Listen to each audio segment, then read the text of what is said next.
Vamos lá. Eu reservei um vídeo para a gente falar do registro L200 e L210, tá? Nós vamos falar da parte de estoque, né, aqui, e da parte de custos e quais são as implicações que isso tem para a ECF, para a questão tributária e tudo mais. Uma das coisas que eu quero frisar com você é que nós, profissionais, empresas, sabemos, e o fisco também, que a conta estoque é uma conta muito visada. É uma conta onde nós fazemos ajustes e muitas vezes trabalhamos para ajeitar resultado ali. E não quero que ninguém tome isso como ofensa, né? Ajeitar. Mas não sei se há outra palavra para isso, né? Essa conta ela é muito visada porque os ajustes no custo de estoque é visado, né? Por questão de apuração de lucro real principalmente. Então vamos refletir um pouquinho comigo. Como é que nós vamos agora fazer esses ajustes de forma analógica, de forma, ou como nós fazíamos antes com controle de planilha, se todo o nosso estoque ele é composto e controlado por nota fiscal eletrônica e que o fisco tem conhecimento da situação de compra e do nosso custo e da composição de tudo isso. E outra, hein? Nível de item, não é montante, né? É nível de item, esses controles e esses registros agora. Correto? Pensa sobre isso. Então, essa reflexão que eu quero fazer com você.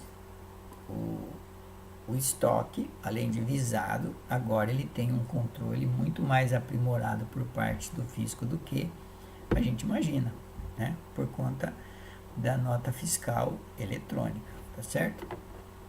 Muito bem. Eu venho aqui para o aplicativo, né? Então tá aqui o L200 e o L210. Vou clicar aqui no L200. O que o L200 pede? Qual é a forma que eu precifico o meu estoque, né? Então eu tenho ali primeiro item custo médio ponderado, depois eu tenho o PEPS, primeiro que entra, primeiro que sai. O EPS não é aceito pelo fisco brasileiro. Se alguma empresa utilizar o EPS, ela tem que ajustar no valor as diferenças. Quando há arbitramento pelo artigo 296 do regulamento do imposto de renda, né? Você não tem como precificar esse item, inclusive do arbitramento, é onde o fisco justamente penaliza as empresas que fazem ajustes abusivos no estoque, né? Custo específico, valor realizável líquido, inventário periódico, que são os 3 itens que o varejo de alto giro mais utiliza, né? Porventura, se houver outro ou se não há. No caso, por exemplo, de uma empresa que só faz locação de equipamento, uma construtora, uma empreiteira que só faz locação de equipamento, sem aplicar material de mão de obra, ela não tem estoque, né? Ok? Então, aqui eu vou escolher o custo médio ponderado como exemplo, mas lembrando que nós podemos ter muita dor de cabeça com esse processo aqui do custo. Agora aqui, o que nós temos? E que nos chama bastante a atenção. Deixa eu fechar aqui a janelinha. Se eu puxar essa tela aqui, que você está vendo aí no vídeo, nós temos em primeiro plano o custo de indústria, né?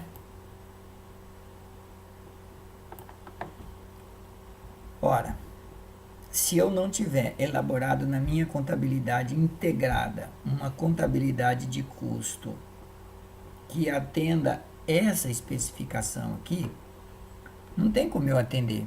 E aí eu quero colocar na nossa discussão mais uma pimentinha, que é a questão do plano de contas, né? Os planos de contas que nós usamos hoje nas empresas, eles não atendem essa, esse nível de contabilidade, né? Então, eu tenho que fazer os referenciamentos corretos, eu tenho que fazer uma engenharia. Plano de contas hoje é preciso fazer uma engenharia dentro da empresa para ver que tipo de informação ela precisa fazer, que tipo de informação ela precisa prestar.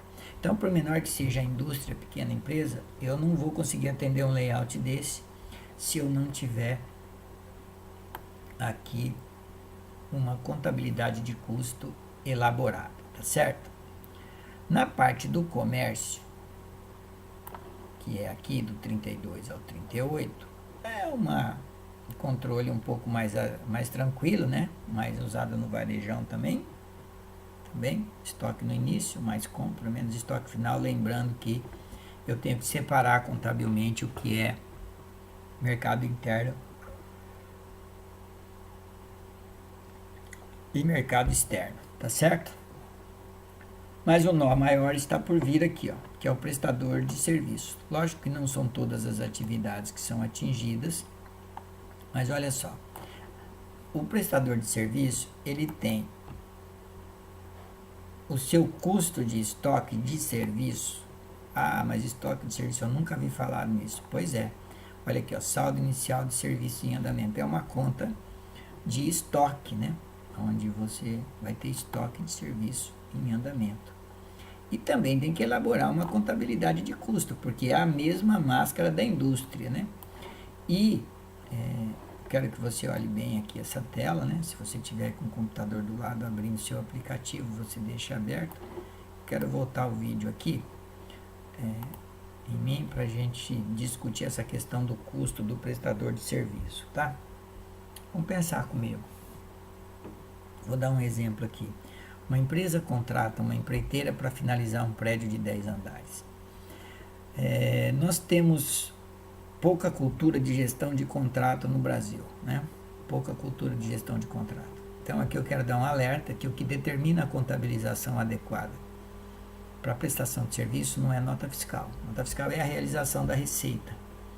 O que determina o modelo contábil é justamente os contratos. Então vamos pensar, eu contrato uma empreiteira, tenho um prédio de 10 andares, vou finalizar. Primeiro, faço o contrato, precifico o valor do metro a ser feito, a ser executado, e a data do faturamento. Então lá no contrato diz o preço e que só pode faturar no dia 10 de cada mês. Muito bem. Eu tenho que comprar rodapé, piso, fio, lustre, carpete, tinta, trincha, enfim, todo o material que vai ser utilizado na aplicação do serviço. Tem que contratar a mão de obra direta e tem o engenheiro e o supervisor, que é a mão de obra indireta, que tem que fazer o rateio de folha. É assim que faz. Quando eu compro todo esse material e contrato essa mão de obra, para onde eu contabilizo isso? Para estoque de serviço em andamento, né? Debito estoque de serviço em andamento, quando é salário, salários a pagar, ou então quando é fornecedor, quando é caixa, enfim, né?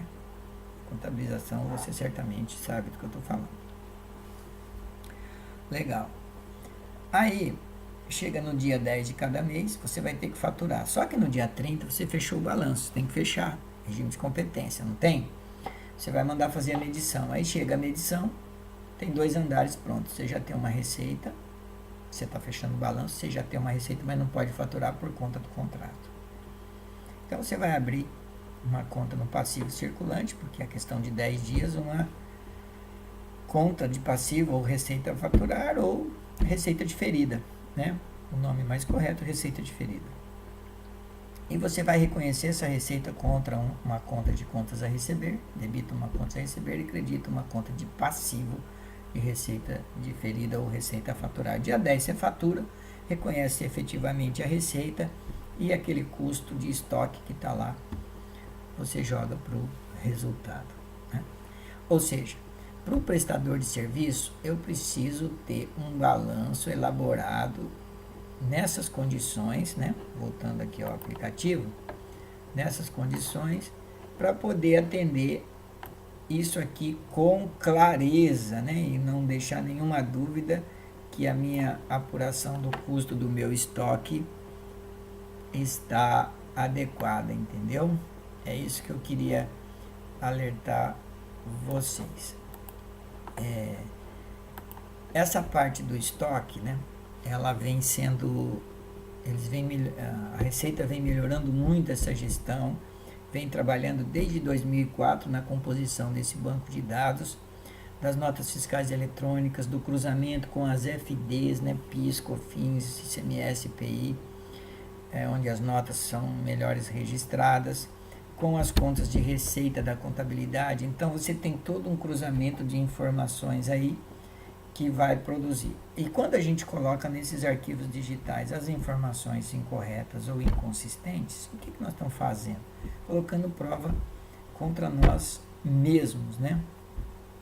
Então a gente, voltando à questão do plano de contas, no mundo digital e no mundo da IFRS, eu preciso repensar meus planos de contas. Ele não pode ser um plano de contas simples, né? Desses que a gente vê em sistema, a gente usa aquele de qualquer jeito, coisa e tal.